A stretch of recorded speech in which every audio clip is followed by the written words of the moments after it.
Good afternoon, everybody, and you are very warmly welcome to this high-level public live stream webinar that we're holding today on how we can apply human rights due diligence to content moderation. My name is Ivern McGowan, and I'm the Secretary General and the Europe Director of the Centre for Democracy and Technology, Europe office here in Brussels, which is an advocacy organisation advocating for digital rights and protecting democracy in our modern times. We are delighted to co-host this event today with the Global Network Initiative, which many of you will be aware is a multi-stakeholder organization comprising of academics, NGOs, and tech companies working to protect free expression and privacy in the digital age.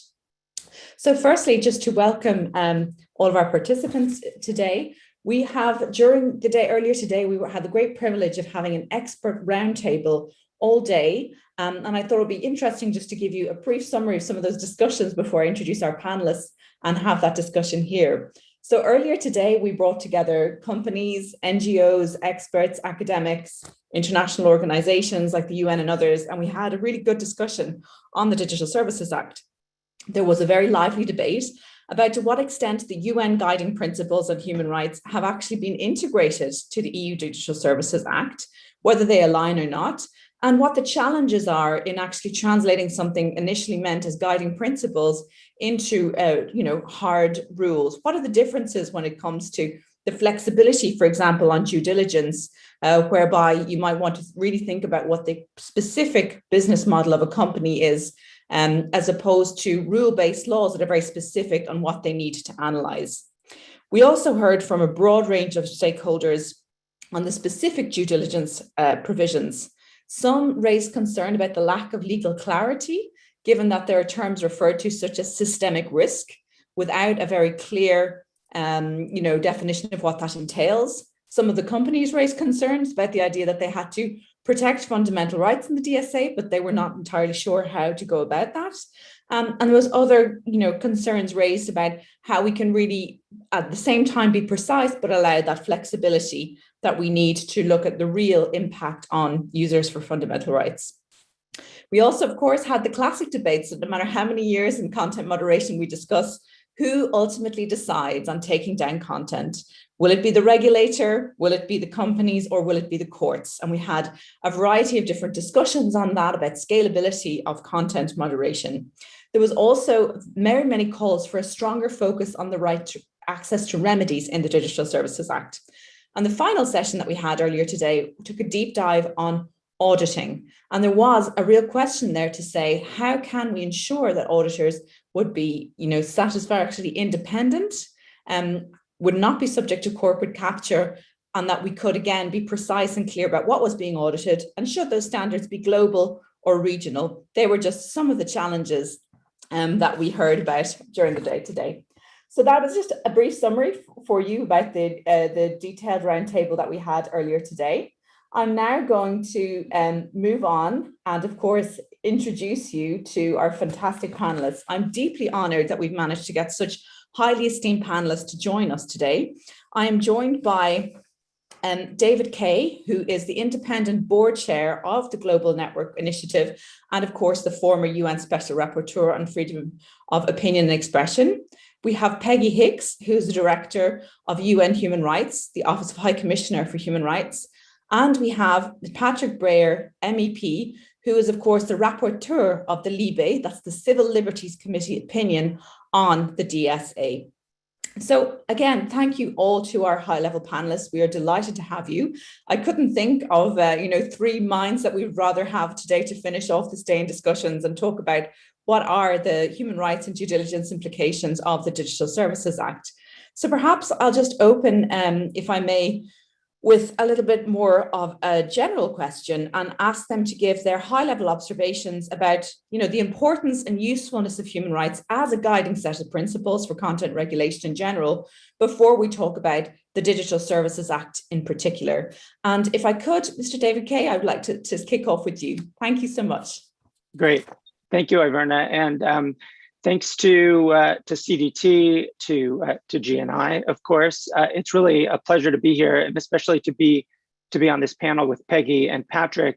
It's particularly timely, as Patrick hopefully will talk about, but his opinion for the Libe, for the committee on the DSA is just out this week. So I'm really glad that we're able to have this discussion.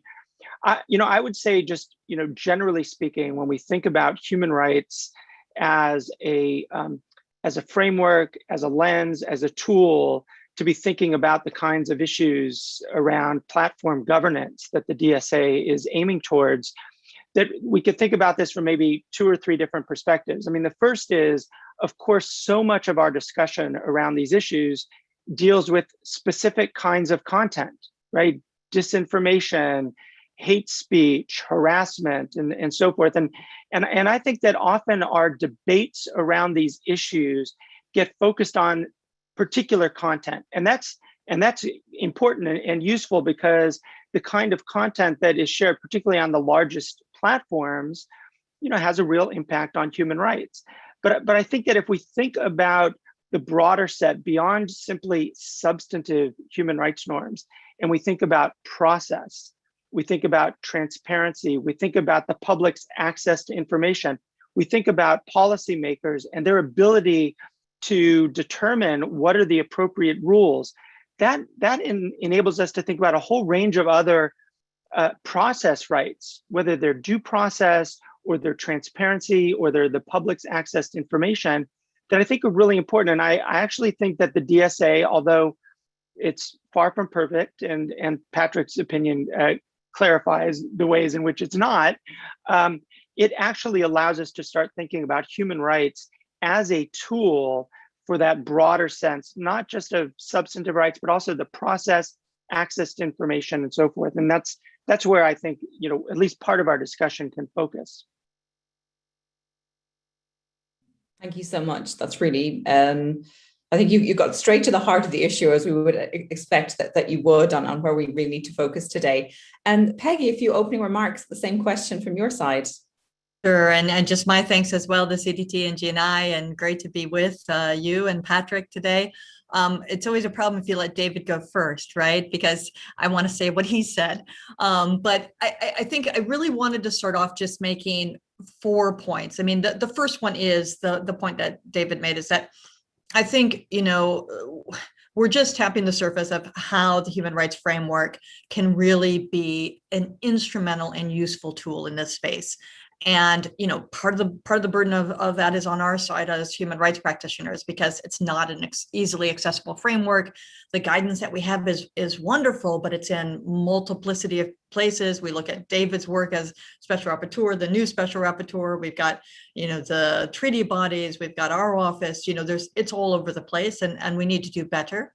But there is a lot there, and to just emphasize, as David said, the process side of it in particular, it takes us a long way. And that's related to the second point I wanted to make, is that I continue to hear calls basically for digital exceptionalism, that yes, that's all good, and it may be applicable in some spaces, but the digital field is just so different that we really need to start over and do something new. And I just want to emphasize, what we need is digital examination, not exceptionalism. The reality is there may be areas where we need to do more or do differently because of the differences in the digital space. But what we've found so far is that taking the existing framework and applying it in the space and digging down within the framework and the guidance that exists gives us a lot of ground and a lot of useful standards and application and guidance that we can use. So let's examine first, not assume exceptionalism. The third piece I just wanted to flag is, this is one of the key questions underlying all this, is just getting the roles of government and companies right. And I'm increasingly frustrated by the extent of finger pointing and by everybody wanting to pick their favorite target and direct all the activity towards them. I mean, a recent example of this is the British footballers and the tendency for everybody to want to say, the companies did everything wrong, and even call them in for account on it, when of course there's so many other things underlying that, including of course the environment overall, where we can't eliminate racism, in one space without eliminating it across the board. So we need to get the role of governments and companies right, and not over-focus in one direction or the other. And then finally, and the crucial point I want to make with this audience in particular, is how important the EU's trend-setting role is here. I mean, I know this audience already knows this and knows it well, but I just want to emphasize to all those EU people out there that as much as I understand that EU regulators have to regulate for the EU space, I do want to emphasize the extent to which they have to have a focus on what happens beyond this space. And we saw this, of course, the best example is German NetzDG, where we know that it was replicated in settings where it had a much different impact. And we know that that will happen with the DSA as well. So just really keeping our eye on that ball of the enormous impact that the EU's regulatory attempts in this space will have. Thanks. Thank you very much. I think that global impact is very high in the minds of those of us working internationally on human rights as well. Thank you, Peggy. Patrick, over to you. The same question in terms of it's already been your opinion has already been referenced, of course, about the usefulness of the human rights framework to getting this DSA right, and how you think the Civil Liberties Committee can use that. Well, thank you, first of all, Ivana, for having me. And I'm also very excited to be on this panel with Peggy and with David. It's so useful for us policymakers to have this guidance from human rights experts, because, we've had input from more than 100 organizations when it comes to the Digital Services Act, but not from the human rights expert body. And that's such a shame, because you do have this global perspective, and you do have this human rights perspective, and you have the authority that we can use when arguing these issues. So maybe that's something that we can fill in the weeks and months to come. Now, when it comes to the importance of human rights, it really needs to be the starting point for content regulation. And I'll just give some examples. For example, freedom of expression is crucial when it comes to government removal orders to protect us against excessive removals. And one example that I like to cite is the French police just asking the Internet Archive to remove thousands and thousands of pages, which contain mostly completely innocent things like information about veganism or music, etc., just because a few pages of those may have contained terrorist content. And talking about France, it was the French Constitutional Court that struck down a French legislation on content regulation, the Avia law, among other reasons for the time frame that was too short for allowing administrative authorities to take decisions, even in cases where the legality is not very clear. And so that just goes to show how important human rights are. And where the European courts decide, that even has the effect of harmonization. So that helps harmonize the legislative landscape, which is very divergent, as has been mentioned before. Apart from freedom of expression, I'll also name the freedom to receive information and also the media freedom. And that really helps where governments undermine the free media, such as we can observe in Hungary at the moment. And let me also underline David's point that human rights are also about procedure and the requirement of a fair procedure. So today we've had a decision by the German top civil court about Facebook content removals without hearing the publisher. That is actually a requirement that we have included in our Libe opinion on the Digital Services Act. It's missing from the Commission proposal. So I underline that human rights are also about a fair procedure. And therefore, they are not only useful, Ivana, but really an essential starting point when it comes to good regulation. Thank you, Patrick. I knew we could rely on you to carry that key message from the civil society side as well. So Peggy, maybe I'll go to you next and to go instead of going first this time in response to this question. So when we spoke earlier today, drilling down a little bit on the due diligence, it was so interesting. We had so many experts that are experts on business and human rights. And you could get a sense that whilst we're all very well versed on business and human rights and supply chain, so whether it's due diligence in the mining or the extracting industry or products or services, and yet when we put due diligence in the context of content moderation, obviously there's a whole host of other sensitivities that come up. And in the DSA, as it's currently drafted, a number of civil society organizations, including CDT and others, have expressed some concern, for example, that because there is this overarching piece in the DSA about platforms removing illegal content without that being perfectly clearly defined, if that is encapsulated into part of the due diligence, then that can show up some, real human rights challenges. So my question would be, what are the things that we need to reflect about in terms of to ensure due diligence in content moderation in particular, and how do we adjust that thinking and framework that it can still be effective in protecting all human rights? Great. Thanks, Verna. I mean, I think it's a really good question, and it's a good example of the point I was trying to make, that the answers aren't obvious, but they are there, I think, and we need to dig down and find them and together. And I say together in that one of my big concerns in this space, as well as the extent to which, so much of this is done on a state by state, EU, others, company by company approach. And that divergence of approaches is also one of the problems we're dealing with. But basically, taking a step back, technology companies have a responsibility to respect internationally recognized human rights in the way they conduct their businesses. And that means, of course, that they need to conduct human rights due diligence in order to prevent, mitigate, and account for how they address human rights harms. So now how you apply that in moderation of online content, you need to look, for example, at situations where a company can be considered to enable a user or group of users on their platform to incite violence. You need to look at whether business approaches such as amplification or targeting are perpetuating risks of harmful behavior. And you need to also look at actions technology companies can take in response to human rights risks, and they need to be proportionate to the severity of the risks. And the more lives in danger, the more severity of the risk, the more stringent measures that we should like to see. But that's the type of thing we can work on together to figure out exactly where those lines need to be drawn. But I also wanted to flag that a challenge for us in the current draft of the DSA is the focus on platforms removing illegal speech.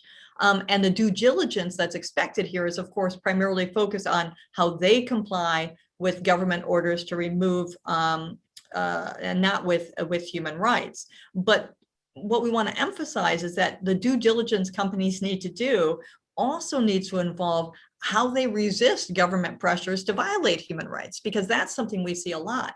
And in many contexts where we know that some of what will happen is that governments will see things as illegal or ask companies to take steps that are broader. And I know we'll talk later, but I think those risks are magnified in the context where you have trusted flaggers as a very broad class of people that have the authority to actually directly do some of this.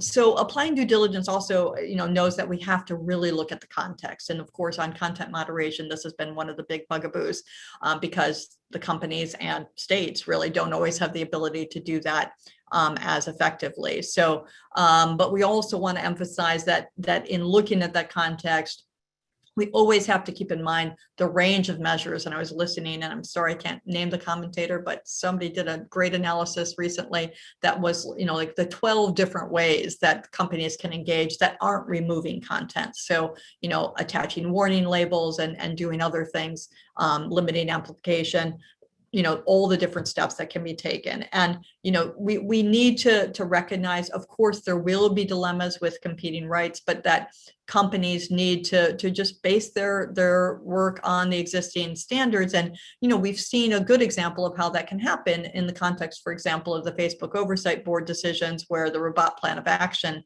has been taken in and has been useful in terms of evaluating what types of incitement to violence are under international standards, cross the line, and are speech that can be blocked in different ways and can lead to consequences. So, we're looking for companies to be transparent, to communicate publicly about what they're doing. And as you flagged at the outset, Averna, to really look at the tracking of adverse human rights impacts and ensuring accountability. So it brings us through that whole spectrum of the transparency, the communication, and ultimately the tracking, the auditing, and the accountability side. And there's a lot of work to be done in all of those areas, as was discussed earlier and will be discussed going forward as well. Thanks. Thank you, Peggy. And indeed, I think it's that addition of the illegal content that in a way disturbs the nice flow of the idea of due diligence in the DSA.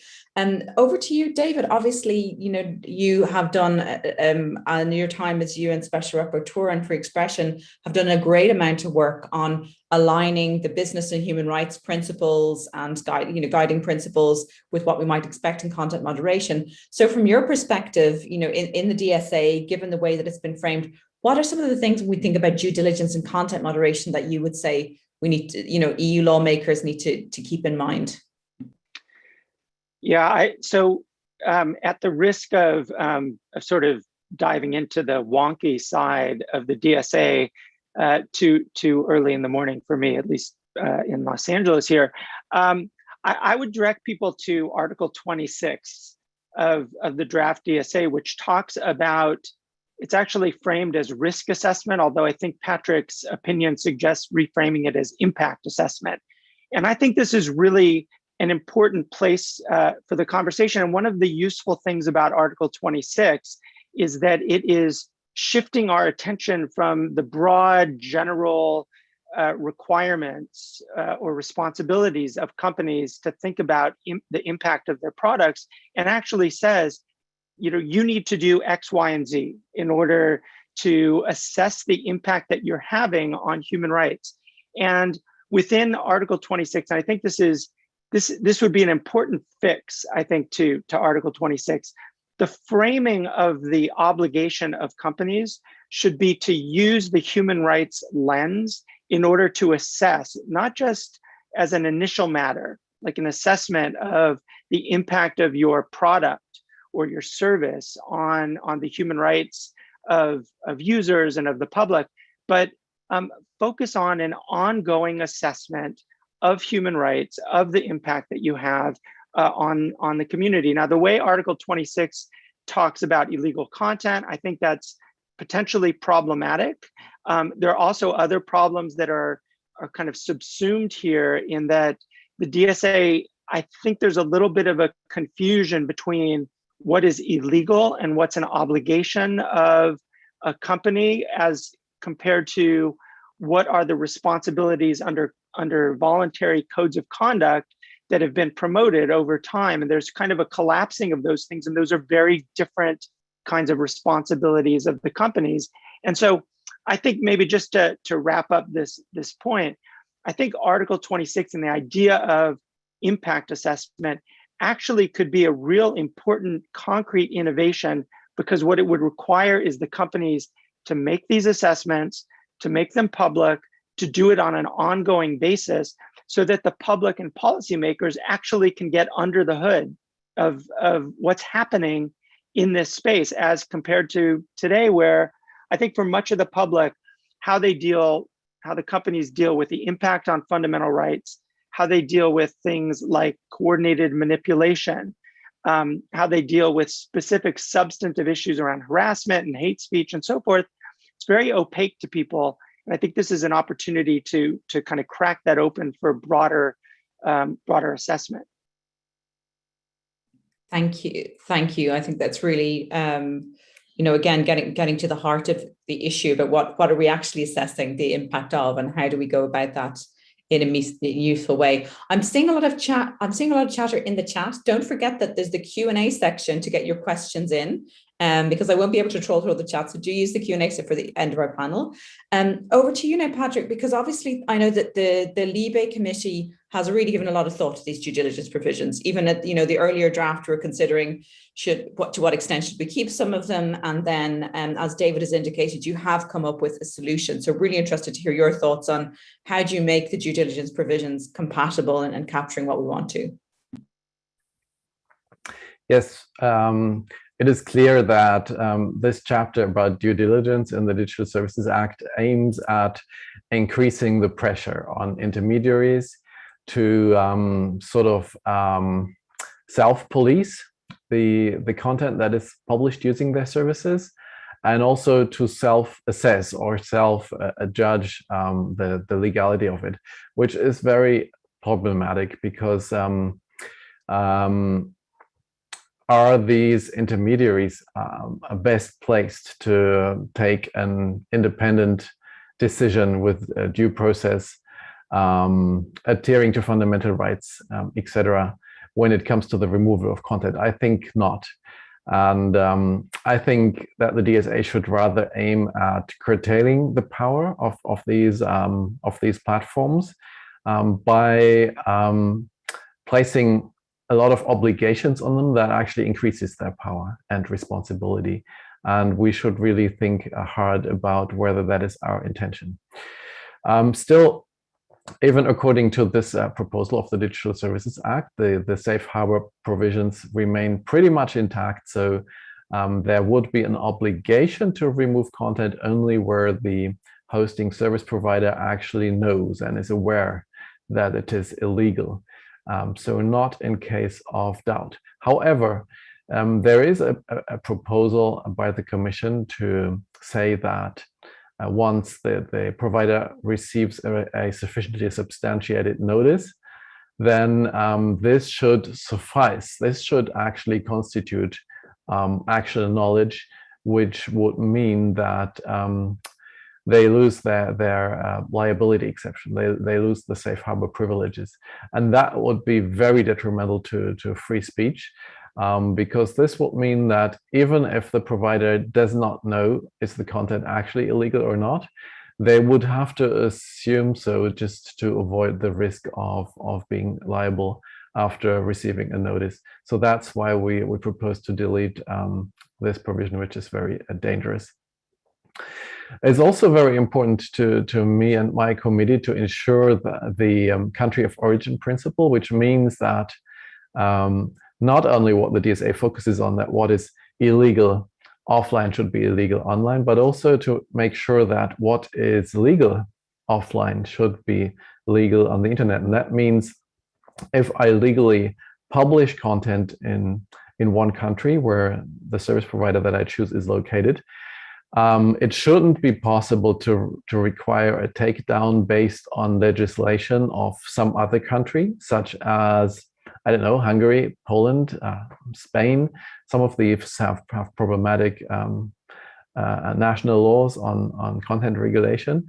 And we can't accept a race to the bottom when it comes to the freedom of speech, that content which is illegal anywhere in the EU or maybe even in the world should be taken down for everybody. That would not be acceptable. And so that's why we propose to address this by limiting the territorial effect of removal orders. And finally, just maybe a little hint to those that are looking into the discussions and following the discussions on the Digital Services Act. Don't only look at the proposal by the Commission or even the recommendations by my committee. Also look at what the rapporteurs of other committees are proposing, because they propose major additions to the due diligence provisions. So they want to go way beyond what the Commission is proposing. And that will actually show you what the real discussions in the next weeks and months will be about. And as I said, it would be wonderful to hear your guidance on those issues. Indeed. Well, I've heard that there's in the thousands of amendments tabled to the IMCO draft alone. So those of us who thought we'd have a restful summer break are going to be very busy, but you're absolutely right. And I know CDT with a number of NGO partners has drafted some comments in response to the IMCO, the committee, who's also, of course, is the lead committee actually on this, and has raised a number of concerns in that regard. Now, we've talked a lot today about, the due diligence on companies and what they have to do, especially for the week that's in it, the weeks that are in it. We have been very strongly reminded in the last few weeks about the challenges of government surveillance, also of the dangers that governments can pose to civic space, whether that be investigative journalists, human rights defenders globally. It's really interesting to me to think that perhaps not often enough in Brussels that we're interrogating that element of the DSA. Yes, because there's a big actually pressure on lawmakers to hold the platforms to account. That's very important. But who's going to be holding the regulators to account, which is a big open question in this. Just to give another example, I know that the DSA is suggesting that there would be mandated trusted flaggers. Now, given what we've seen in a number, we don't even have to go into countries like Egypt or Turkey where we've seen it crack down on human rights defenders. Unfortunately, it's happening within the EU borders as well. And it's quite worrying to think that it would be a government authority that could decide who a trusted flagger is or not. And it changes the dynamic a little bit of how that works out. So maybe going back to you, Peggy, on what's your view on how we could get more focus on government accountability in the DSA and issues also around trusted flaggers and other options? Thanks, Verna. I know we don't have too much time, so just 2 quick points there. One is, of course, this issue about we've got human rights impact assessments for the companies, and I fully subscribe to David's points on that. But what we need, of course, is a human rights impact assessment for this legislation itself. And we need to find a way that we are ultimately actively requiring the European Union regulators to look at whether it works in practice, because as has been stated, there are a lot of bad examples out there so far, and as hard as Patrick and all of his colleagues are going to do to get this right, there's obviously they should. So we need that built-in human rights impact assessment for the regulation itself and how it looks. On the trusted flaggers point, I really do want to emphasize that it's an area of real concern for us. We are part of trusted flaggers networks, and they can be very, very useful when they are, as we have used them, independent organizations able to engage in a voluntary way, independent entities and public interest groups, not law enforcement agencies and government agencies, and bring that voice into the content moderation space. We're very concerned about the idea that law enforcement agencies and other government agencies would have that role. And again, that's a perfect example of the point I was making earlier, where first of all, it's incredibly, problematic and broad, what types of standards, who will have the training and authority to do this type of thing, and how would that work even, but then think about it in a broader context of country to country, space to space, and replication outside the European Union. And I think you can very easily get to a space where you understand how problematic that could be from a human rights perspective. Thanks. Thank you, Peggy. And over to you, David. What's your view? What do you think, in what ways could we improve the government accountability lens in the DSA? Yeah, so maybe I'll sort of take off from where Peggy left off, which I think was really important. The DSA talks about each member state of the union having a digital services coordinator, and I think there's that, of course, you need a point of contact in each member state to implement something like a DSA, but there's a risk there, right? I mean, there's a risk in having a particular independent, even if it's an independent, but an administrative agency or individual tasked with this kind of work of overseeing the DSA in each member state. And it's risky because at the end of the day, the thing that we're missing largely is the role of legal process, right? The role of independent judiciaries doing this kind of work. And in some respects, we've seen a kind of missed opportunity over the last decade of rethinking how our independent courts can play a role in assessing these kinds of issues. Now, Verna, you just mentioned, a German civil court on this issue.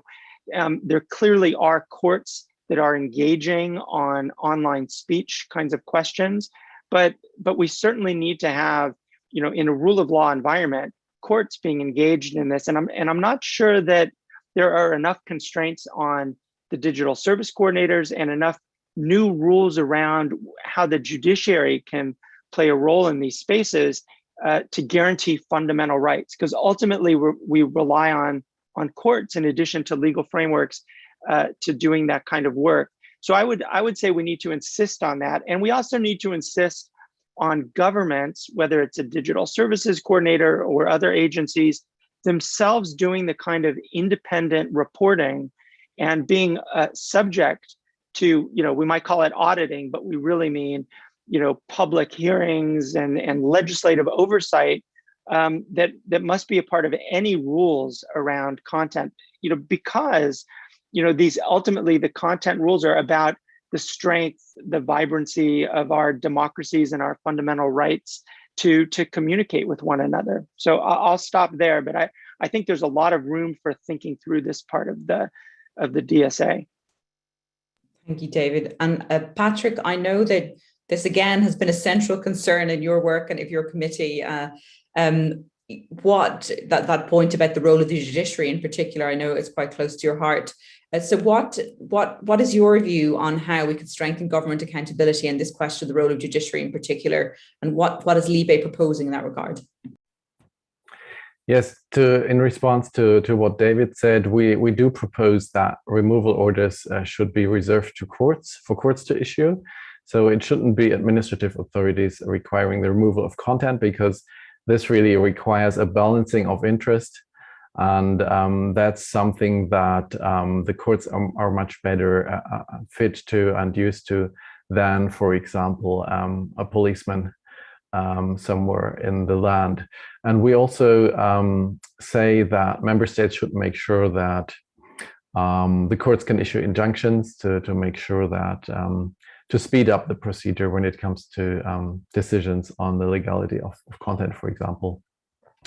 Otherwise, regarding the accountability, one new provision that we propose addresses the issue of the soft law, the so-called soft law, which means codes of conduct, crisis protocols, where basically the companies voluntarily agree on rules, often about content moderation, which means that these arrangements are not directly bound by fundamental rights. There's no way to challenge them. And I'm very concerned about how this works out when it comes to limiting fundamental freedoms. And therefore, we propose that the process for negotiating these kind of codes should be much more transparent and inclusive. Civil society should have a say. There should actually be civil society members at the table, and they should have access to all the documents involved in drafting this. And also Parliament should have a role. The Council should have a role. They should sort of be able to give a mandate and tell the Commission what should be in these codes and what shouldn't be. So I think this is really a major change that would be brought about if this was put into practice. When it comes to the trusted flaggers, and I don't think the previous speakers have mentioned it, what's essential to me is that there can be no obligation to remove content, even if it has been flagged by a trusted flagger, because this is something that the courts should decide. And in fact, the proposal by the Commission says that trusted flaggers notices are to be handled with priority. So that's the only effect that it has. If you're a trusted flagger, then your flags will be assessed with priority. It doesn't mean that you have any privilege when it comes to reacting or to removing content. That's very important. And we've dealt with this issue in the terrorist content online regulation, and now in the DSA, we've thought much about it. What powers should government authorities have? Should they be able to use these channels? And in the end, we came to the conclusion, if you have a notice and takedown mechanism that's publicly available, there's nothing to prevent authorities from using it as well. And therefore, my committee doesn't oppose this. But keep in mind as long as there is no obligation to remove content that has been flagged by those trusted flaggers.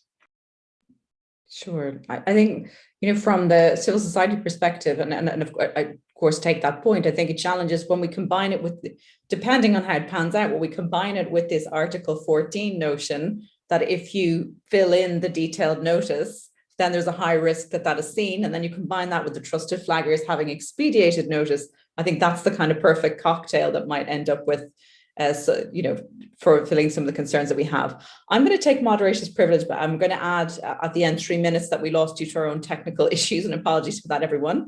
I wanted to stay for a moment with the procedural because I see there's also in the Q&A and the chat that's also coming up as well. So we do have more procedural rights in the DSA, which is of course a positive thing. We have an internal complaints handling system that is almost exclusively managed by the platforms. And then there's what's called an out-of-court dispute settlement system. And I found it somewhat ironic, also having worked on the Schrems case, whereby the European Court of Justice was so critical of the US system that it did not meet the standard of a tribunal according to the Fundamental Charter, the EU Charter of Fundamental Rights. If you apply the same logic to an out-of-court dispute settlement body, it also does not meet that category of a tribunal. And given that it would be given such important decisions on, legality of speech, maybe in the context of election, this is really so. But it brings us to some of the questions that are coming up in the chat. And more generally, how do we manage this at scale? And I know, maybe starting with you, Peggy, because you mentioned at the beginning not to have this exceptionalism. So we know that we want more role of the courts, but given the scale of this, arguably they've already factored in scale because the out-of-court dispute settlement body will have to deal with the scale. But how do we square that circle? Sorry, just unmuting there. No, I think it is a really important question, and I probably others understand the technical side of it probably better than I do. But as you said, to some extent, the problem exists regardless of whether it's a judicial approach or an out-of-court dispute settlement approach. And we need to, there are ways to bring in the judicial review in a more substantive way, and I think David has made that point very eloquently before. And we think that we just need to reinforce judicial capacity and find ways to do it. And I think we are seeing, of course, that if it's handled correctly, there are ways that the decision making can become simpler as we start to clarify some of these issues and have better understanding of how the rules fit the various situations that are likely to arise. But I do want to emphasize that under the guiding principles as well, companies do themselves need to have credible mechanisms in place for actions to address any grievances and provide remedies where appropriate. And our office has done a lot of work on that, and I advise you to look at our website, ohchr.org, where you can look at the work that's been done on our accountability and remedy project, for example, and within the BTEC project, to look at how these company grievance mechanisms need to really meet the standards of the UN guiding principles. And that includes, for example, involving affected people and groups in the design and oversight of those mechanisms. And, that's something, of course, we have seen a consultative process around the DSA that's really important, but that needs to apply specifically on these issues related to access for remedy for rights holders, which is an area that we think really does deserve to have greater clarification going forward and isn't as clear as it needs to be, and that the levels of risk here relate to people, not just to rights. So it's not just a privacy or freedom of expression focus, which I think comes through some of the regulatory language here, but that it does affect a broader set of rights that perhaps isn't as clearly identified in some of the work around the DSA so far. Thank you. Thank you very much. It's been a fantastic discussion. Because we're running closer to time, I'm already going to, I guess, change gears a little bit and ask each of our panelists, as we're looking, we're coming into, let's see if it's going to take a year or a few months, but we're going on to the next stage, let's say, of the digital services negotiation. What are, for all of the lawmakers in Brussels or civil society, others, what for you are the key points that need to be focused on, maybe in your summary and conclusion for today, going forward, to make sure we have a rights compliant Digital Services Act? And I'll start with you this time, David. Right. So just a sort of small question to end here. I actually want to connect it to your last question, specific question around out-of-court settlement, because I think it does tie to how we think about the future of the DSA.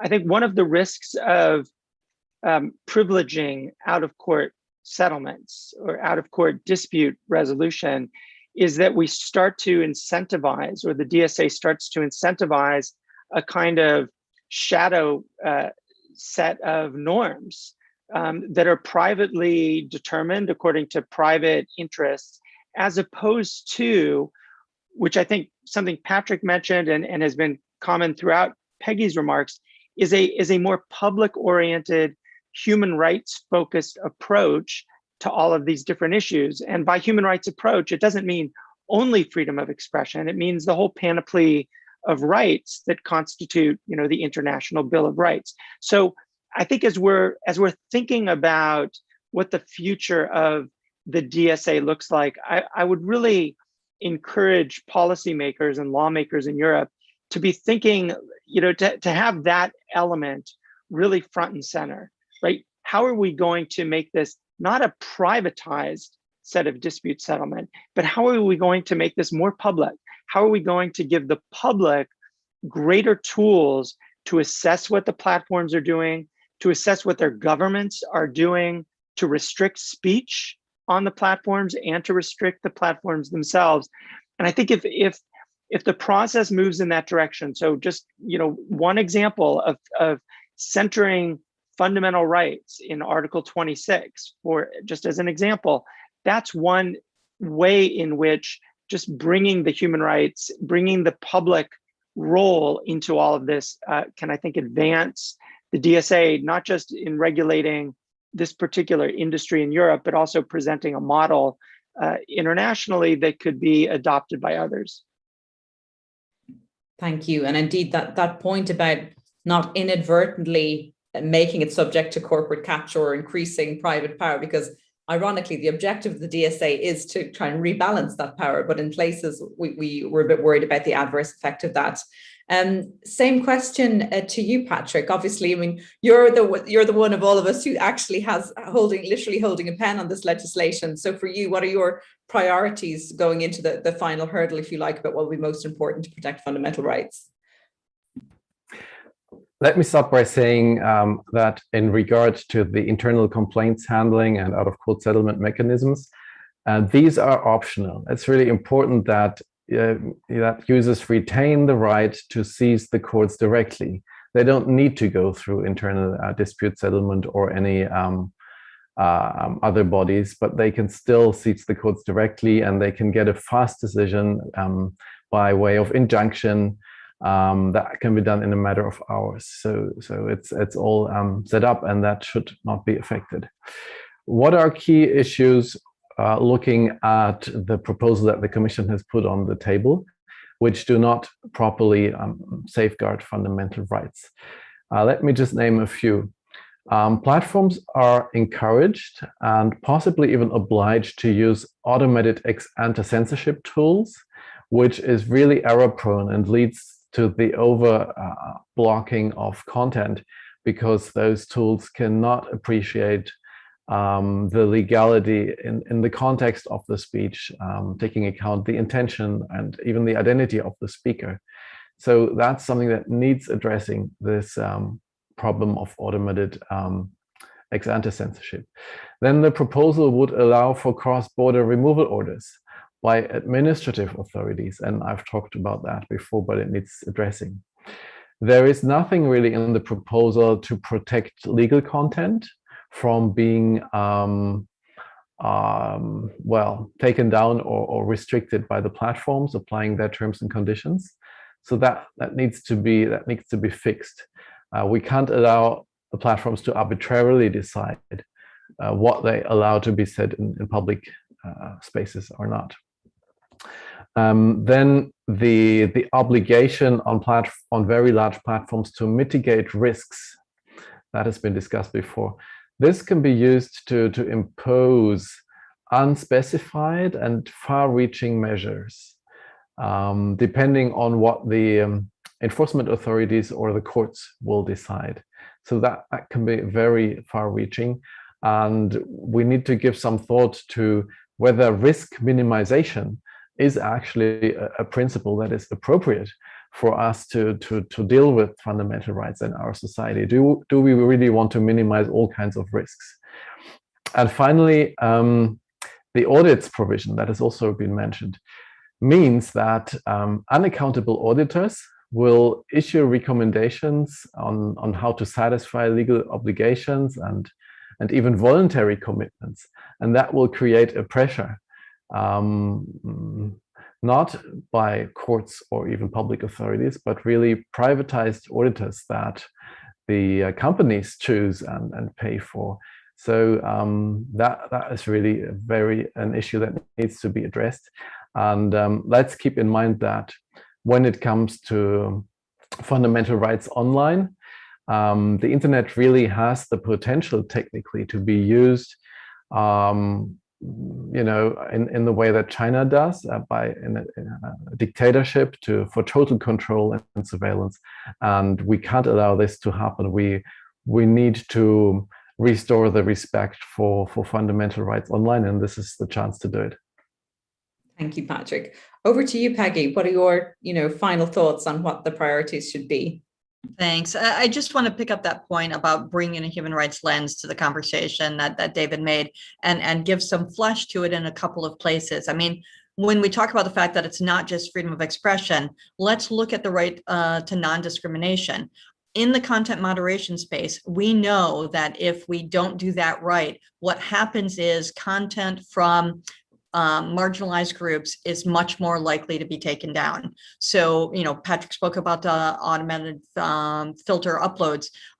In all of those areas, we could lead to discriminatory outcomes, not necessarily on purpose, but if the content moderation stuff isn't done right, we will cross lines on non-discrimination. So the exact problems we're trying to solve will actually make worse. So, we need to get the human rights lens in there and get it right. We feel that way as well about the requirements around legal representatives as part of due diligence under the DSA, and the potential for liability for those legal representatives, which we don't see as necessary, and which of course is yet another example of those things that's being replicated globally with really harmful human rights consequences. And I would say that as well in response to Patrick's comment about what about legal content and what are the obligations there? I mean, the reality is when we talk about things like what's required with the trusted flaggers, our concern is, of course, that the incentives for companies to do much more against a lot of content that is legal, will be created if we don't take the right human rights lens to how the legislation is developed, implemented, and, as I said, assessed along the way. So really bringing that human rights lens throughout the process in terms of how all of these knotty issues, and nobody says this is going to be easy. We know that it really is, a risky endeavor, a difficult endeavor, and we're actually really glad to see that the legislation does bring in, really extremely helpful ways of looking at some of these issues that we haven't seen before. And what we're trying to do, of course, is just make sure that we carry that throughout. And the last thing I'd flag is this issue around definitions and trying to use clear and precise terminology that can be doesn't give rise to those broad incentives for removals and can't be misused in other contexts to really silence protected speech and silence dissent and be used against journalists and human rights defenders and others, because that really is a huge risk in this space. Thank you. Thank you so much. And I've already, as I said, abusing the moderated time for technically going over. What an immense privilege it has to have your three minds on the line and to get your thoughts on the DSA. I could talk for hours, but unfortunately we do not have hours. I saw a question in the chat regarding the roundtable earlier and about its availability. Because it was under Chatham House rules, obviously it wouldn't be very honest of us to post that online. However, what we will be doing with GNI is actually using the discussions from the roundtable and here today to have a kind of an outcome document. So to have a bit of a record to say, these are some of the recommendations that have come out in particular on due diligence. Also, we'd mentioned discrimination and algorithms. I'd invite people to look at CDT's latest report. Do you see what I see? which does really concrete research to show this is not an abstract problem. It's a very real one backed by research, indeed, about discriminatory impacts and the inaccuracy of automated content moderation. Thank you all so much for joining us. Also to those who I know have joined us on the live stream as well. It's been a great privilege and a fantastic discussion, and I look forward to having future discussions as these files move along. Thank you so much.